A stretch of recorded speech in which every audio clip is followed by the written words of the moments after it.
BJP में जितने लोग हैं सारे ईमान, लगभग हमें तो ऐसा ही दिखाई देता। पूरी दुनिया में कोई हिंदुस्तान नाम का कहीं देश है, भारत को हिंदुस्तान बनाने में क्यों लोग तुले? हिंदू राष्ट्र बनाने की क्या आवश्यकता? जो सिख हैं, बौद्ध हैं, ईसाई हैं, मुस्लिम हैं, एससी हैं, ओबीसी हैं, एसटी है, माइनॉरिटी है, आदिवासी हैं, उस हिंदू राष्ट्र में इन लोगों की क्या जगह हो? कोई हरिजन रहा ना कोई सवर्ण रहा। हरिजन किसको कहते? लेकिन हरिजन शब्द एक गाली है। नहीं, गाली नहीं है। क्यों नहीं गाली है? नहीं, गाली उसको नहीं मानना चाहिए। हरिजन का क्या मतलब है, जरा समझाएंगे? हरिजन का मतलब ऐसे विशेष हिंदी रूपांतर तो ये हरि माने जो है भगवान होता है। हरि के जन तो सभी लोग हैं, जो भी हिंदू हैं सब हरिजन हैं।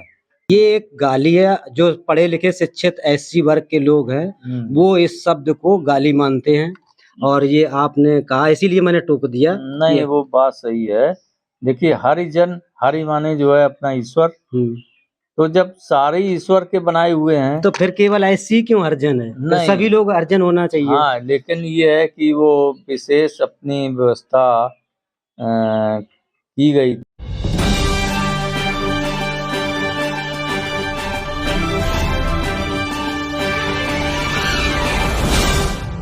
नमस्कार, जय भीम, जय भारत, जय संविधान, जय विज्ञान। आज हमारे साथ खास दो मेहमान हैं।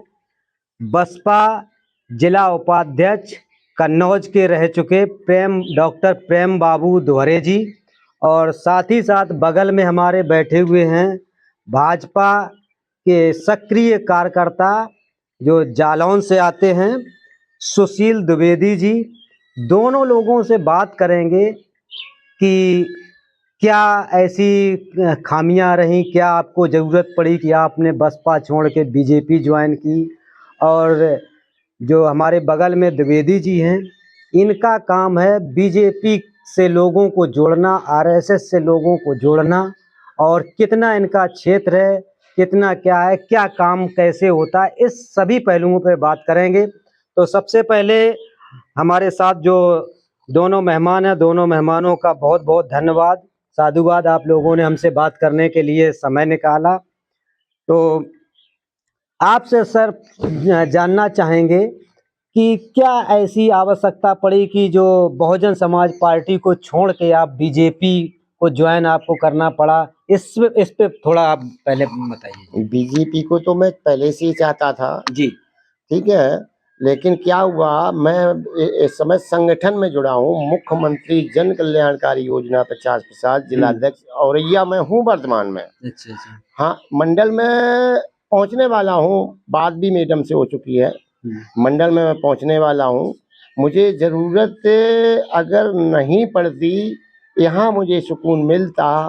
मुझे नहीं ऐसा दिखाई दिया कि बसपा में कुछ हो सकता है, कुछ हो सकता है। मैं पर्सनल नहीं, हम अपने गरीबों की मदद, जहाँ है गरीबों की मदद हम कर पाएंगे, मुझे वहाँ जुड़ना पड़ेगा। बीजेपी मुझे अच्छी लगी, मुख्यमंत्री जन कल्याणकारी योजना प्रचार प्रसार संगठन मुझे अच्छा लगा, इसलिए मैंने वहाँ ज्वाइन कर ली। तो बसपा छोड़ के आप किसी भी पार्टी में जा सकते हैं, जैसे आसपा बन गई आजाद समाज पार्टी, उसको आप ज्वाइन कर सकते थे। तो भाजपा ही क्यों आपको पसंद आई? मुझे ये अच्छी लगी। अच्छा। सारी पार्टियां अच्छी नहीं लगी, क्योंकि उनमें शोषण होता है लोगों का, और हमें शोषण पसंद नहीं, क्योंकि मैं ईमानदार नेता हूँ। रिश्वत ना हम देते हैं और ना लेते हैं, इसलिए मैंने ज्वाइन की। तो बीजेपी में जितने लोग हैं सारे ईमानदार? हाँ, लगभग हमें तो ऐसा ही दिखाई देता है, अभी तक मैंने यही देखा है। और कई एक अखबारों में, टीवी चैनलों पे खबरें आती हैं बीजेपी के नेताओं के पास इतना धन पकड़ा गया है, इस तरह से। ये तो टीवी प्रेस वाले उछालते हैं, हमने देखा नहीं, हम कैसे कहते हैं? मतलब जितने बीजेपी में सारे ईमानदार हैं? हाँ, लगभग हमारे समझ में तो ऐसा ही है। बाकी अन्य पार्टियों में बेईमान है? भाई हमने तो ये देखा है कि भारत में 2% कर्जा बचा है। अभी तक कर्जा, जब तक सरकार अन्य बनी रही, तब तक कर्जा 100 का 100% था।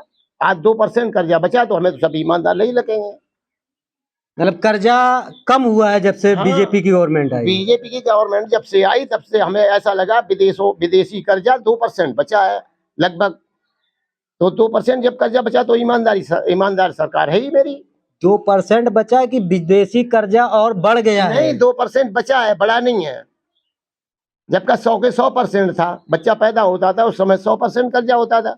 आज 2% बचा है, तो हम कैसे माने हमारी सरकार आप बेईमान है? कहाँ से आंकड़े लाते, कैसे 2% अरे बचा है? हमें आंकड़े आपको कैसे दर्शाएं, आप बताओ, लिखित में दूं मैं एक एक हम विधान इतने बताओ। टीवी चैनल बताते ये हैं कि टीवी चैनल मैं नहीं मानता, टीवी हम्म। चैनल, टीवी चैनल हमसे आए ना, हमसे पूछे कैसे हम एक एक गणना बताते हैं उसको।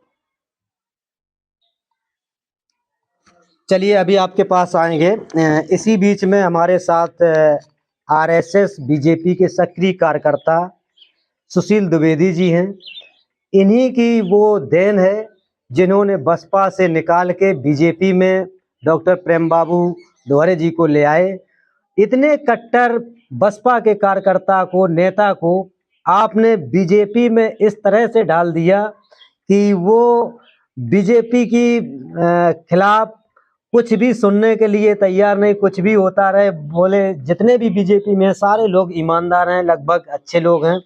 तो चलिए उस पर बात नहीं करेंगे, लेकिन बात इस पे सर करेंगे कि आखिर आपके पास ऐसी कौन सी कला है जो उन लोगों को अपने में मिला के और अपने हिसाब से चलाने की जो आप लोगों के अंदर फीडिंग करते हैं, वो कैसे कर देते हैं सर? इस पे थोड़ा बताइए।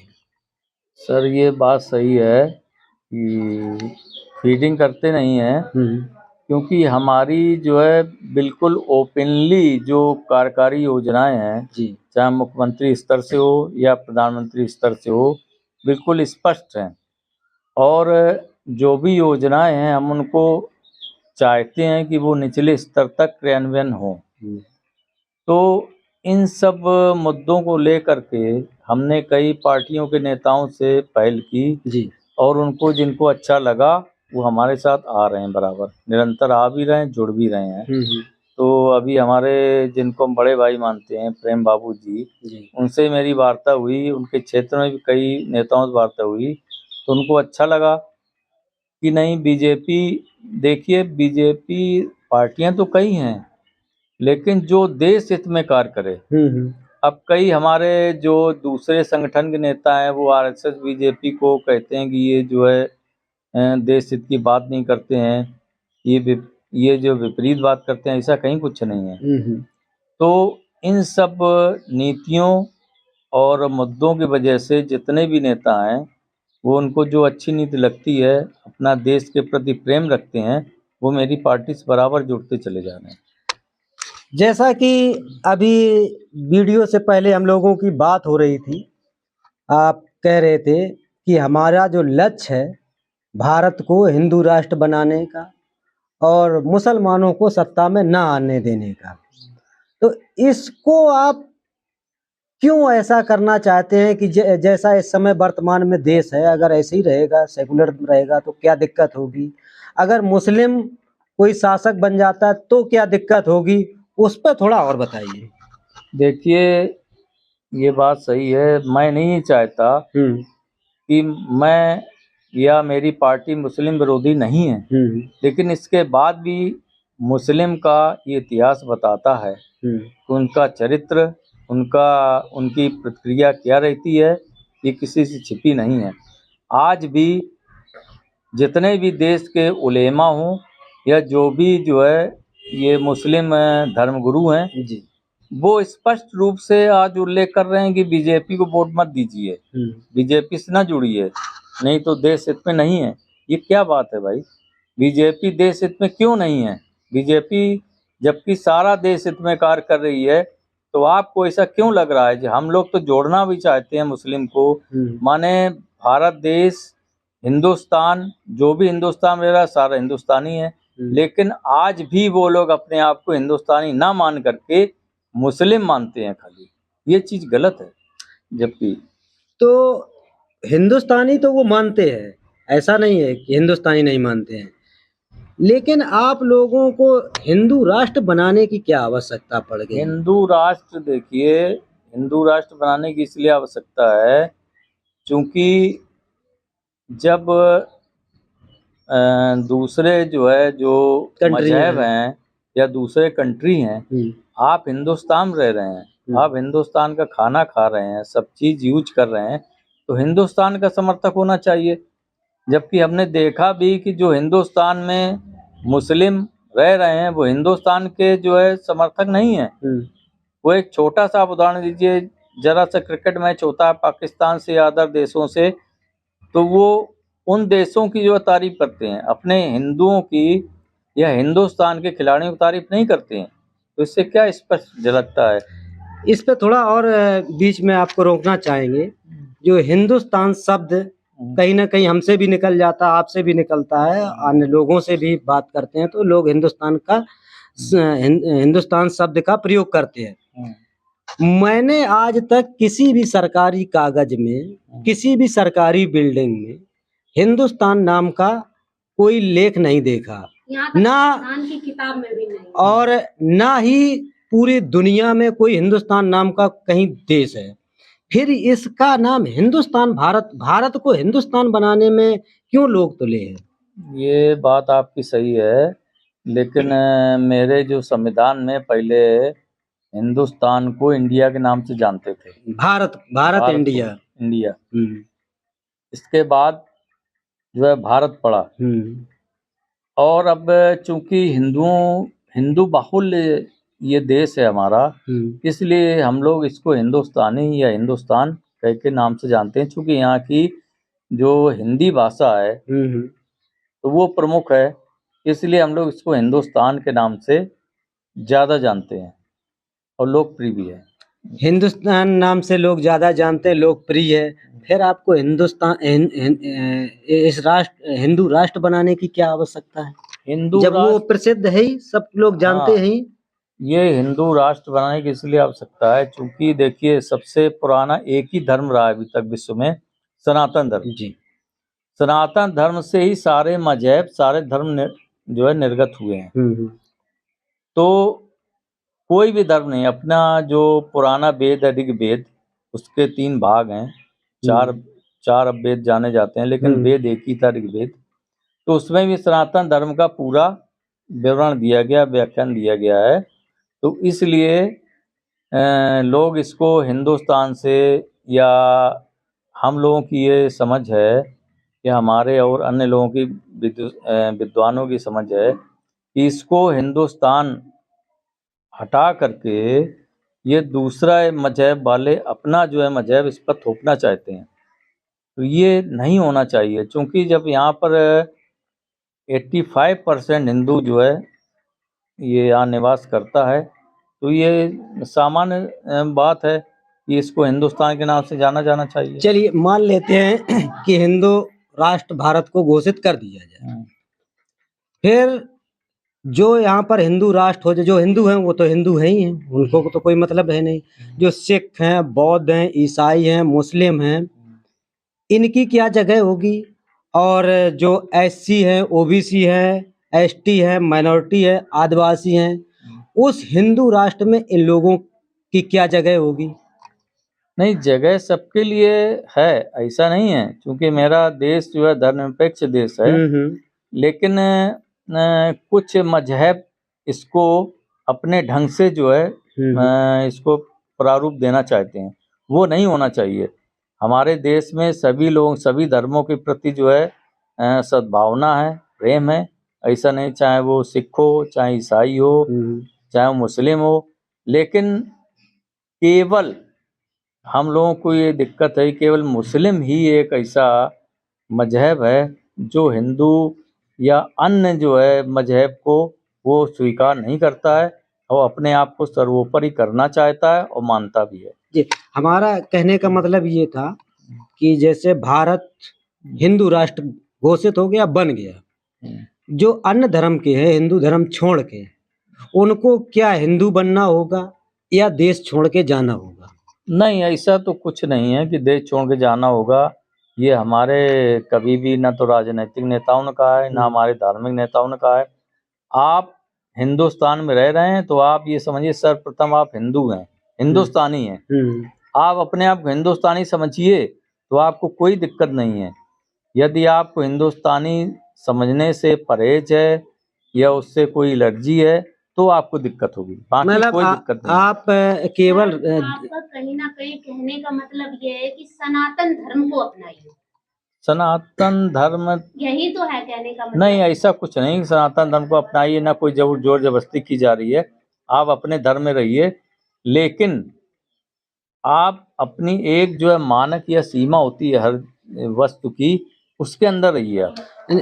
आप भारत जैसे मान लो हिंदू राष्ट्र घोषित हो गया, तो जो दूसरे धर्म के लोग हैं वो अपना धर्म अपना सकते हैं, केवल राष्ट्र जो है हिंदू राष्ट्र होना चाहिए। हाँ। कहने का मतलब ये है आप अपने आप को हिंदुस्तानी मानिए जी। ये मेरा कहने का मुख्य उद्देश्य है। अच्छा। हिंदुस्तानी मानिए आप। जैसे आप ये भी कह सकते अरे हैं बीच में मत बोलो। हम्म। जैसे अब बात आती है जो SC है, ST है, OBC है, माइनॉरिटी है, आदिवासी है।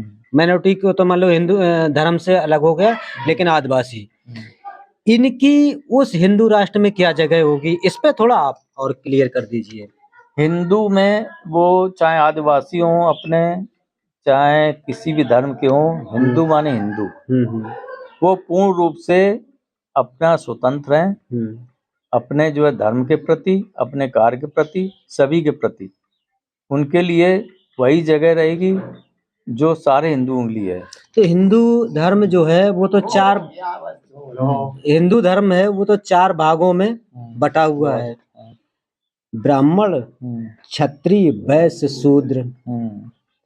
तो जैसे हिंदू राष्ट्र हो जाता है तो जो मनुस्मृति में नियमबद्ध है, क्या उसी हिसाब से देश चलेगा या संविधान से चलेगा? मनुस्मृति में जो उद्देश्य या जो प्रक्रियाएं दी गई हैं वो तो ठीक हैं, लेकिन अब सर्वोपरि मेरा मानना ये है कि मानव धर्म सर्वोपरि धर्म है। तो मानव धर्म सर्वोपरि धर्म है, ये हमारे हिंदुओं को इस बात का विशेष ध्यान रखना चाहिए। जब मानव धर्म है तो उसमें सारे धर्म समाहित हो गए, फिर उसमें ना तो कोई हरिजन रहा, ना कोई सवर्ण रहा, ना कोई कुछ रहा। हिंदू माने हिंदू। हरिजन शब्द पे विवाद हो जाता है सर? नहीं, कोई विवाद नहीं। हरिजन किसको कहते हैं सर? नहीं, हरिजन ये तो मान लो प्राचीन काल से हमारी सभ्यता या हमारे वर्ण व्यवस्था में चला आ रहा है, लेकिन अब उसको जो है अन्य रूप से नहीं लेना चाहिए। वो भी सब एक ही हैं, हिंदू हैं, हिंदू श्रेणी में आते हैं। लेकिन हरिजन शब्द एक गाली है। नहीं, गाली नहीं है। क्यों नहीं गाली है? नहीं, गाली इसको नहीं मानना चाहिए। अब वो हो सकता है हमारे प्राचीन सभ्यता में या पहले भी मानते हों, लेकिन अब उसको गाली नहीं मानना चाहिए। वो भी हमारे भाई बंधु हैं। नहीं तो हरिजन का क्या मतलब है, जरा समझाएंगे? हरिजन का मतलब ऐसे विशेष हिंदी रूपांतर तो ये हरि माने जो है भगवान होता है। हरि के जन तो सभी लोग हैं, जो भी हिंदू हैं सब हरिजन हैं। तो बहन जी ने कहा था एक बार, एक महात्मा जी को कोट किया था। महात्मा जी ने कहा होगा, किसी किताब में लिखा होगा, ये हमें अभी याद नहीं आ रहा, कि जो SC वर्ग है ये हरिजन है, हरि के द्वारा, मतलब हरि का। तो उन्होंने कहा था महात्मा गांधी क्या शैतान की औलाद है। ये एक गाली है। जो पढ़े लिखे शिक्षित SC वर्ग के लोग हैं वो इस शब्द को गाली मानते हैं, और ये आपने कहा इसीलिए मैंने टोक दिया। नहीं, वो बात सही है। देखिए, हरिजन, हरि माने जो है अपना ईश्वर। तो जब सारे ईश्वर के बनाए हुए हैं तो फिर केवल SC क्यों हरिजन है? तो सभी लोग हरिजन होना चाहिए। हाँ, लेकिन ये है कि वो विशेष अपनी व्यवस्था की गई थी गवर्नमेंट के द्वारा या वो, लेकिन अब वो हम लोग इस रूप में नहीं लेते हैं। माने हिंदू माने समाज माने हिंदू, किसी भी वर्ण का हो, तो हम तो उसको हिंदू मानते हैं। तो हिंदू धर्म में इतने भेदभाव क्यों, इस पे थोड़ा और बता दीजिए। हिंदू धर्म, बाकी जितने धर्म है सब लोग एक साथ बैठ के खा लेते हैं, एक साथ बैठते हैं उठते हैं, लेकिन हिंदू धर्म में जो 4 वर्ण है, चारों में अलग अलग हिस्से हैं। SC OBC SC का नहीं खाता, SC ST का नहीं खाता, ब्राह्मण वैश्य का, सबके अंदर एक भेदभाव। ये इस पे थोड़ा ये कैसे होगा क्लियर? थोड़ा सा ये है कि हम लोगों को थोड़ा इस पर बृहद विचार करना चाहिए और इस पर सोचना भी होगा कि यदि हम वास्तव में अगर हिंदू हम लोग सब लोग एक होना चाहते हैं तो ये वर्ण व्यवस्था को थोड़ा दूर रखना होगा। बिल्कुल। मैं तो ये चाहता हूँ कि हिंदू माने हिंदू, वो किसी भी धर्म का हो, माने किसी भी कास्ट का हो, चाहे वो ठाकुर हो, चाहे ब्राह्मण हो, चाहे वो किसी भी जात का हो, चाहे बनिया हो या कुछ भी हो, हिंदू माने हिंदू। उसको अब ये समय आ गया है कि हम लोगों को सबको एक रहना पड़ेगा, तभी हम लोग जो है सही ढंग से अपने देश का संचालन, अपने समाज का और अपने जाति का कल्याण कर सकते। चलिए बहुत बहुत धन्यवाद। एक लास्ट बस छोटा सा आपसे कमेंट चाहेंगे। जो मध्य प्रदेश की अभी घटना आई थी, एक ऐसी समाज का व्यक्ति अपनी दरवाजे चबूतरा पर कुर्सी डाले बैठा था, उसको गाली गलौज देते हैं कि हम ब्राह्मण हैं, हम आप खड़े क्यों नहीं हुए, हमारे स्वागत क्यों नहीं किया, गाली गलौज किया, घींचा धक्का किया। इसको आप किस तरीके से देखते हैं? क्या यही हिंदू राष्ट्र का वो शुरुआत है, टेलर है? नहीं, ये तो गलत बात है, उसकी मैं भर्त्सना करता हूँ। जिसने भी ये कहा है, चाहे ब्राह्मण हो चाहे ठाकुर, किसी भी समाज का हो, ये तो बहुत गलत बात है। उसको ये सोचना चाहिए, जब ये बराबर कहा जा रहा है कि हिंदुस्तान है मेरा, हम लोग सब लोग हिंदू हैं और हिंदुस्तानी सर्वप्रथम, किसी भी जात के हों, तो उसको ये सब कहना उचित नहीं है। मेरे हिसाब से तो बिल्कुल गलत है। चलिए बहुत बहुत धन्यवाद, बहुत बहुत स्वागत आप दोनों लोगों का हमसे बात करने के लिए। इसी के साथ इस वीडियो को समाप्त करते हैं। जय भीम, जय भारत, जय संविधान, जय विज्ञान।